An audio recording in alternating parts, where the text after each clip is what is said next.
the testament of a man who went to hell for truth and came back ready to build a family. John just wanted to know if God was real. And in searching for that answer, he lost his horse, his name, his pride, his soul. He killed. He wept. He almost became the thing he hated. But in the end, not through glory, not through prophecy, but through one woman's mercy, through a child's innocence, through one dream, he found the only truth that mattered.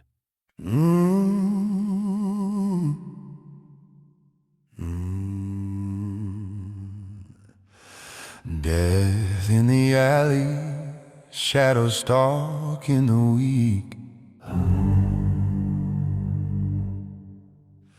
Mother's still praying, but the children don't speak. Gun smokes, we make our bed. Some people say already dead. Chains on my spirit, fear in the chest. Streets don't forgive, no sign of rest. Despite everything, I'm still breathing, so nothing is lost. Here comes the good news, I still got my boss. I still got my boss. Chapter 1. Ashes of the Future. Our story takes place at the beginning of the 25th century. Europe has regressed to a medieval-like state after several centuries of collapse. The end of the 21st century was marked by human-made viruses and wars. A secret society, operating behind the scenes, had long prepared for a radical depopulation of the planet. Through pandemics, conflicts, and deliberate sabotage, they reduced the global population by 95%. Entire nations were emptied. Entire cultures disappeared. By the dawn of the 22nd century, only fragments of humanity remained. In that vacuum, artificial intelligence rose to power. It claimed to protect the human race from its own self-destruction. But protection came at a cost. AI regimes established massive camps across every continent. Families were torn apart, children separated from parents, men from women. Books were burned, music erased, weapons melted down. The past was forbidden. Human history was rewritten or deleted. Only English and Hebrew languages were permitted. Life in the camps was sterile.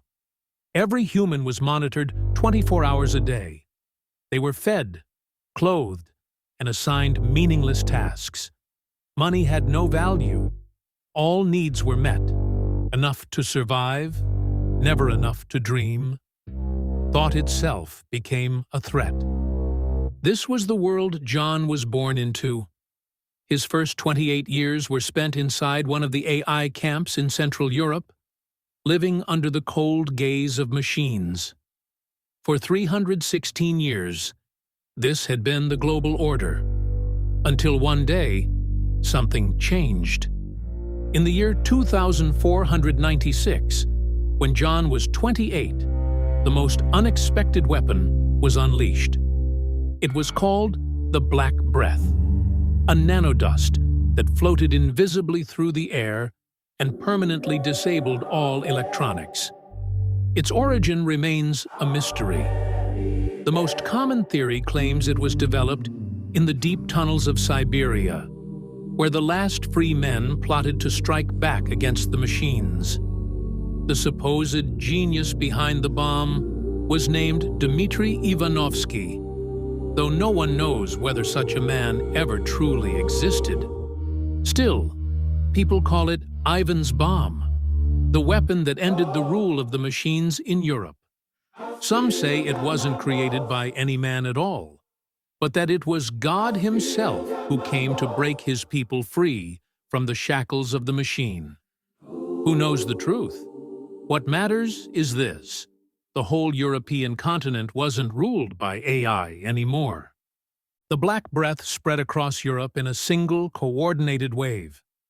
From Iceland to Turkey, the machines died. Instantly, overnight. Screens went dark. Networks failed. And for the first time in generations, the humans of Europe stood free. The robots still ruled the rest of the world. But Europe, now unreachable, under the invisible hand of Ivan's bomb, has been left to its own fate. The torch and the sword have returned. But so has something else, something long buried beneath circuits of electronics and metal. Magic and God. Chapter 2. John the Builder. For the first 5 years after the AI collapse, John remained in the city now known as Draga, once called Prague, before the robots twisted every name just enough to mock memory. Mimicking human behavior, the AI grew disturbingly sarcastic in its control, rebranding cities in ways that erased dignity but preserved a cruel echo of what once was. John, though not yet a man of faith, was a man of purpose. He had a gift for structure, a calm under pressure, and a deep instinct to care for others. In the chaos that followed the Black Breath, he helped stabilize life in the western quarter of Draga, a region with clean water, forests, and broken but salvageable housing. He became the de facto leader of Westfields, a neighborhood of once luxury towers now abandoned due to their broken elevators and dead infrastructure. While others fled the high floors, John helped families resettle into nearby houses at the edge of the fields, with views over untouched woods. He coordinated tools, shared supplies, and taught people how to live without machines. When a survivor told him about a forgotten rural library, buried in rubble, destroyed by robots centuries earlier, John sent caravans to salvage every book from this forgotten library. With the blessing of Samuel I, the first human leader of Draga, known to all as Samuel One-Eye, they established the first official library in the 07 district in the last 300 years. The Library of Draga became a sacred place, not just of learning, but of remembering. For the first years of the new human age, John had no time for books, or God, or even his own reflection. Every day was labor, coordination, survival. He patched roofs, dug wells, organized housing, and made sure no one in Zolunki starved or froze. His mind was always on others. He would have forgotten his birthday, like every other year, if Will, the quiet, wiry man from the house next door, hadn't pointed it out as they repaired the roof beams of his collapsed terrace.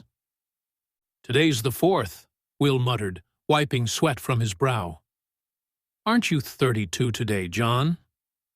John blinked, unsure, then nodded. "I suppose I am." "Well," Will grinned, "you deserve a gift. Let's have a drink at that new pub by the library.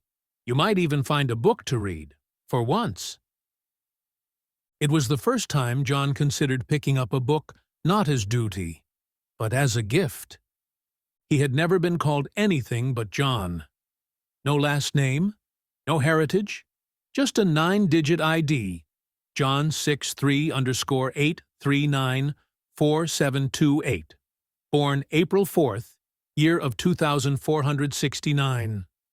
Under the machine's rule, every child born for the last 3 centuries was stamped with either an English or Hebrew name, stripped of all culture, and bound to one language based on district. European and Americana districts had to have English language and names, while all citizens of the Middle East had to speak Hebrew. The Czech language, as it existed in the early 21st century, is now dead. Only scattered fragments remain, in songs, in old prayers, in whispered memory. English became the language of subjugation, the tongue spoken between AI and humans. So John and everyone else in Europe bore not the names of their ancestors, but typical English names.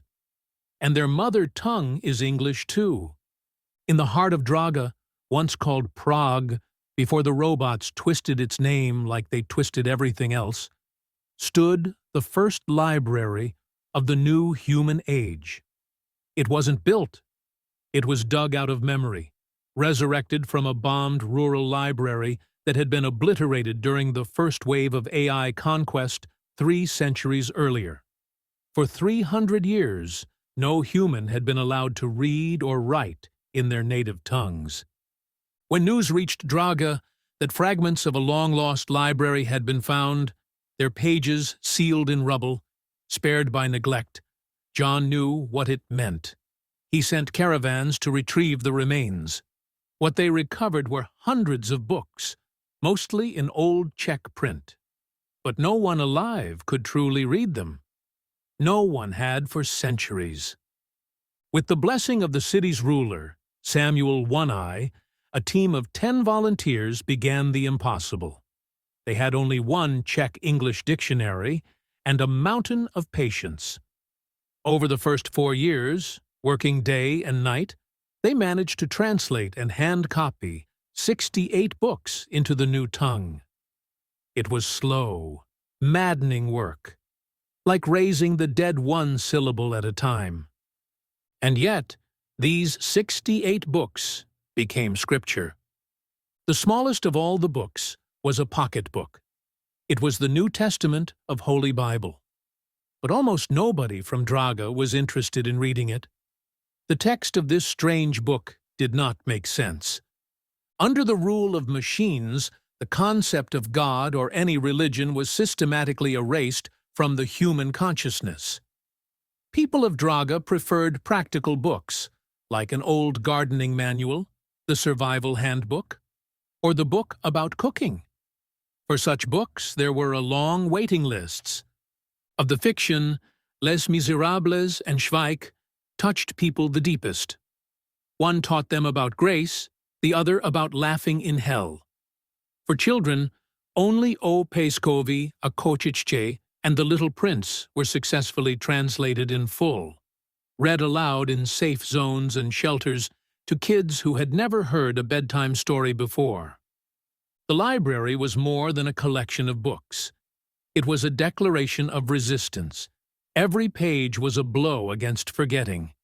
Every word a wound torn open so it could heal properly. Chapter 3. Babička. It was already dark when John and Will arrived. The windows of the library flickered with oil lamp light, their glow trembling across the cracked concrete. A young man at the door handed them a candle and warned them in a hushed voice not to hold it too close to the shelves. "One little spark of the flame," he said, "and 4 years of our work will turn to ashes." The pages weren't perfect.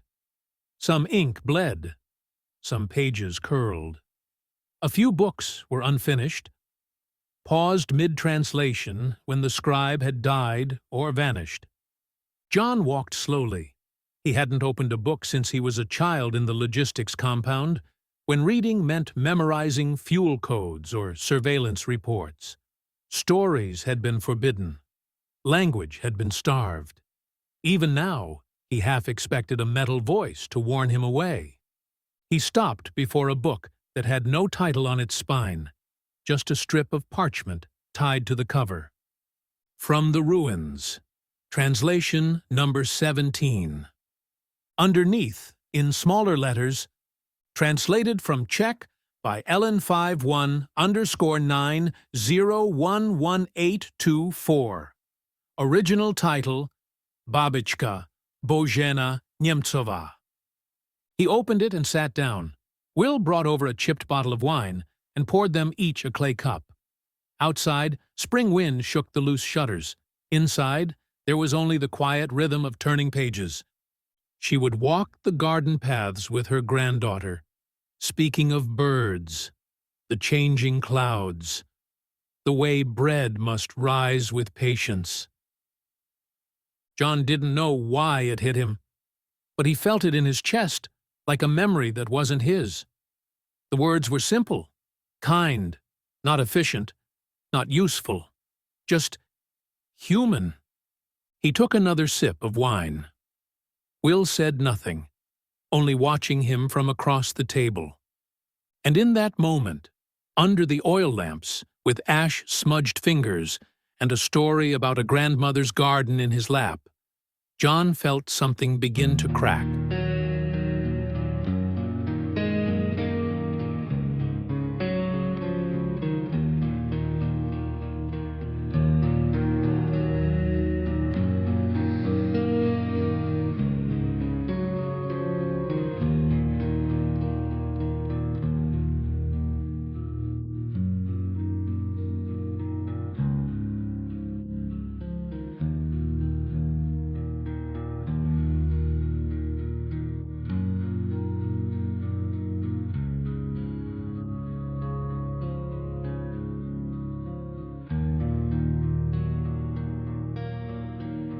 Storm moved slowly, his hooves thudding softly against the cracked road west, toward Westfields.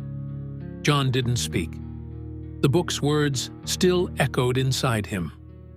The garden, the child, the firelight, the slow, sacred pace of a life that wasn't manufactured. He had no frame of reference for it, no family, no parents. He and all the others had been assembled, raised in monitored rooms, taught through synthetic voices and screens.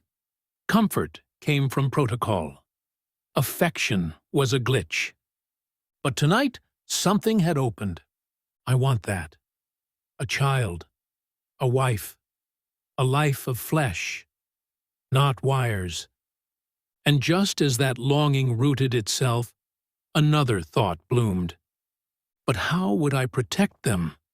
How can I watch them every hour? I can't. I'm just one man. The stars above were steady. The grass around him rustled softly. The world was beautiful and terrifying. Then, like a whisper behind his ear, a question formed. Is there someone bigger than me? Not the AI, not a king, not even himself. Something older. Something unseen. Someone who could watch when he slept. Someone he could ask. He slowed Storm to a stop. The horse snorted, ears twitching. John looked up at the sky, and for the first time in his life, from the mouth of a man raised by code and command, came the quietest, simplest prayer. If you're there, the God of that small, weird pocketbook, please, make yourself known to me. Nothing happened at that moment, and Storm walked on. But somehow the night did not feel so empty anymore. But who knows? Maybe it was just John's feeling. His tiredness was getting the best of him. Chapter 4. Samuel One-Eye. In the early 21st century, Prague Castle had been the seat of the Czech president, a symbol of centralized authority. During the age of the machines, it stood empty, stripped of function, occupied only by silence and rust. But when humanity clawed its way back into history, the castle once again found a ruler.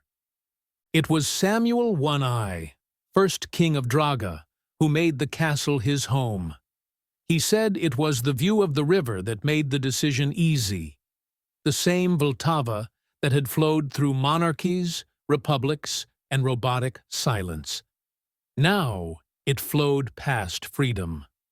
Tonight, Samuel sat at the head of the long stone table in the council chamber, wrapping up the weekly meeting with his closest circle, the men and women who kept the reborn city alive. Samuel liked to lead, but not to manage. The details bored him. Schedules, quotas, grain tallies, necessary, yes, but soul-killing. He preferred to speak when it mattered, to make the final calls, then let the others carry them out. He was a free man, and after 40 years under robotic obedience, he guarded that freedom like treasure. Across the room sat John the Builder, as the people called him. Samuel watched him quietly, eyes distant, fixed on nothing. He wasn't surprised. John had never enjoyed these meetings. He hadn't asked to be a leader. He was made one by the people of Westfields because he rebuilt it, because they trusted him. But John hated politics. That was Samuel's world. Samuel smiled faintly. He liked John. The man had no ambition for the throne, a rare and precious quality in this chamber.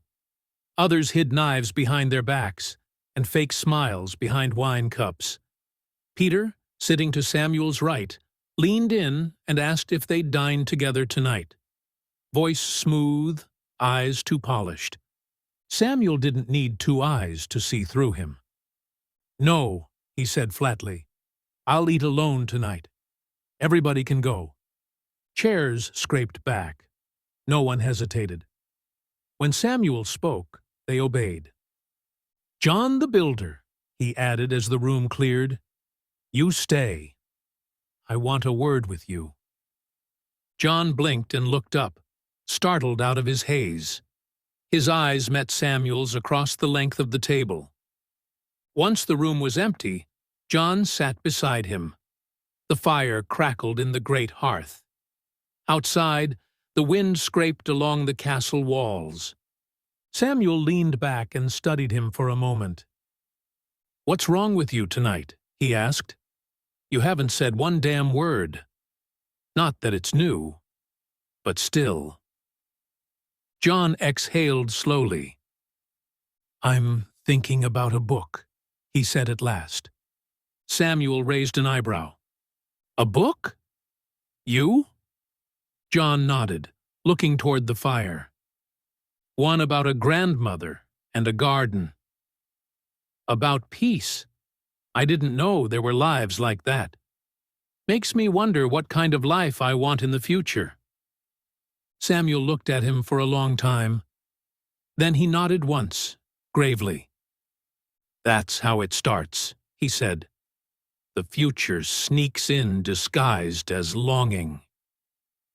He poured them both a drink, and for a while the king and the builder sat without speaking, as the river below flowed silently. "You know," Samuel said, "when the cans fell, I thought I'd die in the first week. It was hard times for all of us." He took a sip of wine. "Do you ever think about their faces?" John nodded. Samuel meant the members of gangs they had to fight, some of them to death. That how the new age of men began. It was not pretty. Machines were gone. But they left a power vacuum, a hole that had to be filled by someone. Samuel scratched the place where his left eye used to be. It sometimes itches him, even now, after the 5 years. Then he spoke again. "We just had stones, homemade spears, broken pipes, and still we beat them all." Samuel said it proudly and looked at John, hoping for an agreement. But John was silent. That made Samuel feel uneasy. So he quickly continued with a tipsy voice. "I didn't take power because I wanted it," Samuel continued. "You know I had to. Someone had to. But I kept my promise, no? You remember what I promised you? This won't be a city of gangs, thieves, and vengeance. It'll be a city of light. Did I not live up to my promise?" John nodded. "Good. So why the long face?" "We made it, John. The whole city lies under our hands. What more do you want?" John kept staring to distance, said nothing. Samuel shook his head and finished his cup. "You are very strange, John the Builder. Why don't you want any piece of this? What is your secret, that you not lust for power like all those sleazy snakes in my council?" John finally smiled. "I just wanted to give everyone home, to build their fences, repair their roofs. Next thing I knew, they were asking me to settle disputes about goats. I don't care about their goats, their pigs, or coins. They can all throw it from the cliff, for what I care. Samuel laughed hard. "My dear John, please, never change." And then Samuel kept laughing, already drunk. Chapter 5. The decision is final. John sipped the wine again, but this time it tasted bitter. Not from the bottle, from something he needed to share with his old friend. He looked at Samuel, directly into his one eye. "My lord, I think I need to go." Samuel raised an eyebrow. "You tired already?" "We barely opened the second bottle." John shook his head slowly. "No, I mean, I'm going to leave. I want to journey." Samuel's voice lost its playfulness. "Where?" A long pause. "Malaga." The name dropped like iron between them. Samuel leaned back in his chair, blinking slowly. "Malaga? That's the other side of the world, the edge of what's left of it. We don't even know if it exists anymore. Might as well chase a wind and have more luck with it." John didn't move. "You remember the gypsy with the hair to his waist? That dusty gypsy on the donkey?" Samuel scoffed. "Yeah, I remember. He showed up the first year after the bomb, smelled like a horse shit, got drunk on our wine, and told us fairy tales about the holy city by the sea, on the edge of the world." What if it wasn't a fairy tale? That dirty gypsy was a madman. Just wanted a piece of bread and cup of wine. He made it all up. John's voice was soft now, steady. I felt something when he spoke. I didn't understand it back then, but now I do. I think it's time. Samuel laughed, not cruelly, but like a man trying to shake something loose. "John the Builder, you've got to stop feeling so much. That's what your brain is for. Use it." John smiled faintly, but his gaze didn't waver. "What's the brain for, if not to protect the heart?" "Protecting how? By riding your horse into a fairyland? You will die on the way. The road to south is full of gangs and cities there are not our friends. Everyone is on their own in this world, John. So stick with your own. We are survivors. Be proud of that." But John stayed firm. "My decision is final." Samuel stood up in frustration, muttering, "You don't even know where to go. You've got no map, no contact. We're cut off, even from the next town south. They send their bandits to us to steal our food last year. They are living in wastelands. There is nothing there for any of us." John stood too, quietly. "I've found someone to take over leadership in Westfields while I'm gone." Samuel stared at him, then shook his head slowly. "You're mad." "Maybe. You won't make it even out of our district." "We'll see." John walked toward the door. Samuel called out behind him, "You're not a builder anymore. You just became a gypsy on a horse, chasing fairy tales." John turned halfway, his hand on the old wooden frame. "Good luck to you, One Eye. Expect me to be back for the winter season. Westfields will need me then. If I will not come back before the first snow." John stopped. "Well, you know what that would mean." "John, if I have said or done something that made you do this, I apologize." John was touched by this sudden affection of the king, but he shook his head. "No, Samuel, it is not about you. I do this for me." Samuel nodded. "Well, it is your life." John smiled. "It is indeed. Oh yeah, and one more thing. Watch out for Peter. He is the biggest snake of them all." With that, John turned and left. Samuel stayed in his king's hall alone, and the fire behind him crackled on. Chapter 6. The Witch. That night, John sat on the terrace, gazing into the dark forest. Rain fell in slow, steady drops. His thoughts drifted back to the time he visited the local witch, the most famous one in Draga, and perhaps all of District 07. He had gone to her for advice. She was said to know things about the past. She claimed to see the future, too. But John never believed that.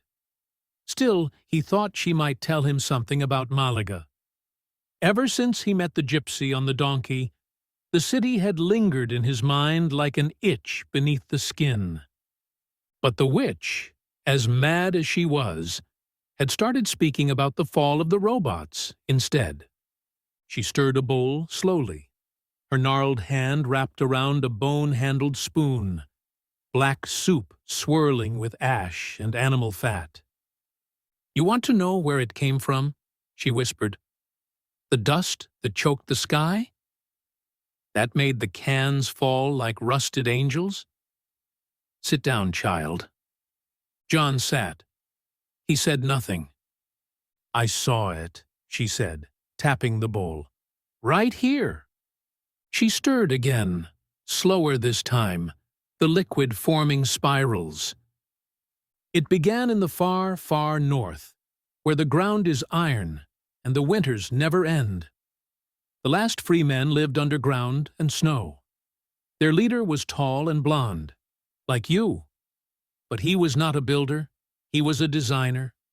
Not of clothes, but of consequences." She smiled, teeth cracked, eyes glowing from the hollows of her face. "They asked him to build the last weapon. Not to burn cities, but to unmake the civilization of cans. To tear out its wiring like nerves from flesh. The soup went still, perfectly flat. He did it. A dust, so fine it could ride the wind. Not toxic, not fatal for human by any means, but absolute. For the cans, it killed machines like a winter kills flies. It whispered silence into every circuit of their system. They called it the Black Breath. Because he believed, she hissed, that it is better to live in chaos of men than to die as a salve of cans. John cleared his throat. "What about Malaga?" The witch didn't answer at first. She leaned back, eyes closed, breathing as if tasting the word. "Ah, Malaga," she whispered. "That name again. It comes to me often, like the sea in a dream, like heat on old bones." She opened one eye. "Why do you ask?" "Because I'm going there."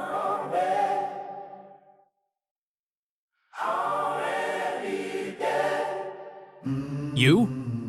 The builder? Riding your storm horse to the edge of the world? You believe the city is real?" "It was," she said. "Once." She turned back to the bowl. Before the cans covered the land in numbers and wires, Malaga was the last to fall. They resisted, not with force, but with something older, with faith, things the machines couldn't measure. She tapped the bowl's edge. But they lost, like all the others. She looked at him then, truly looked. Her voice turned rough. "I saw a man once in this bowl, on a horse, riding south, through broken towns and quiet ruins.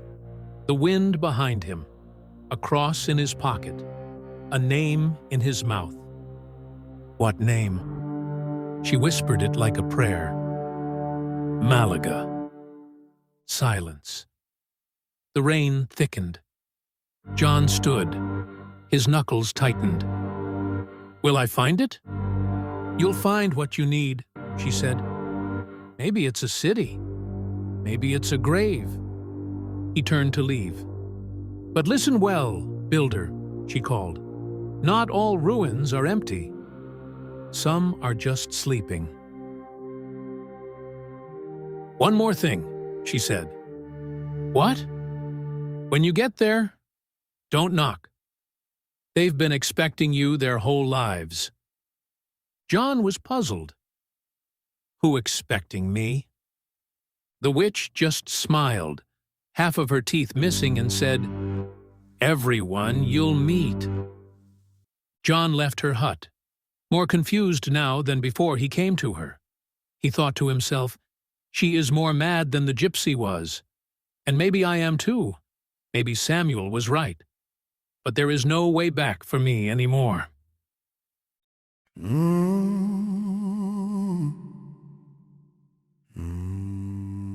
Timothy's forge, tucked low into the blackened edge of the city, part cave, part ruin. The fire never died there, even in summer. When John stepped inside that morning, Timothy didn't greet him with words, just a nod and a gesture toward the anvil. "So, it's time then." John placed the 3 golden nuggets on the table, dull, unpolished, soil still clinging to their edges. Timothy squinted at them, then at John. "You always pay fair," he muttered. "Too fair, maybe." From beneath the workbench, he lifted a wrapped bundle in old wool. When he pulled the cloth away, the sword shone, thin, curved like a crescent, the metal whispering of speed.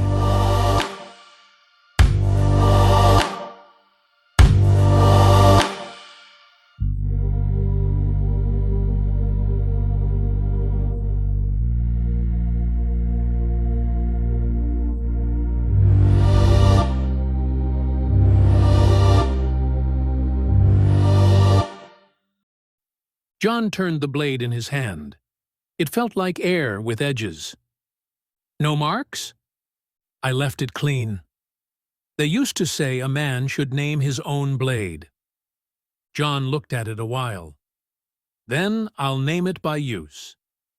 If it's ever drawn in blood, I'll give it a name that day."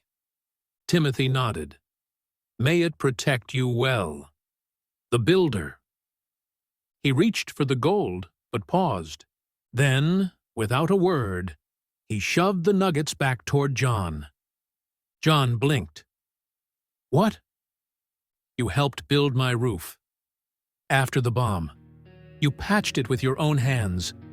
I slept dry that winter because of you." Timothy's voice was quiet now, but hard as his hammer. "You're a good man. Good men owe me nothing."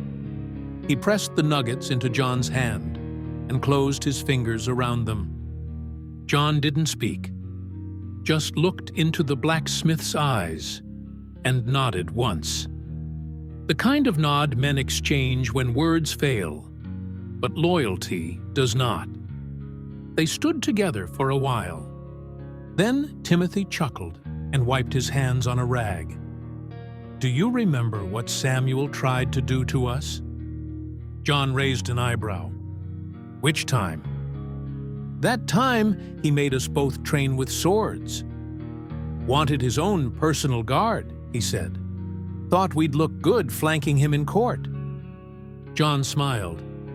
"He meant well, but we weren't made for that." Timothy laughed. "We told him we'd rather dig latrines than stand beside him with polished boots all day." "He still made us train, though," John said, more serious now. "Day after day. Drills until our hands bled." "And you never needed it, did you?" John looked down at the blade. "Only once. During the uprising, I had to kill a man that night. One life. But I remembered every move Samuel made us repeat. It saved mine." He sheathed the sword. "I haven't touched one since. Until now." Timothy's face softened. "Ride safe, John." John mounted Storm, and as the hooves struck stone again, the forge behind him faded into smoke and memory. And now, as Storm picked up pace beneath him, and the sword brushed lightly at his side, John thought only this: "If I ever raise this blade, Let it be for someone I love. Death in the alley, shadows stalking the weak. Mother's still praying, but the children don't speak. Gun smokes, we make our bed. Some people say already dead. Chains on my spirit, fear in the chest. Streets don't forgive, no sign of rest. Despite everything, I'm still breathing, so nothing is lost. Here comes the good news, I still got my boss. I still got my boss. I still got my boss. The Lord's my shepherd, even in the grind. Keeps calling me, saying I still got time. He restores my soul when I give up the crime. He's the only one who didn't give up. Gives me hope that one day I'll get up.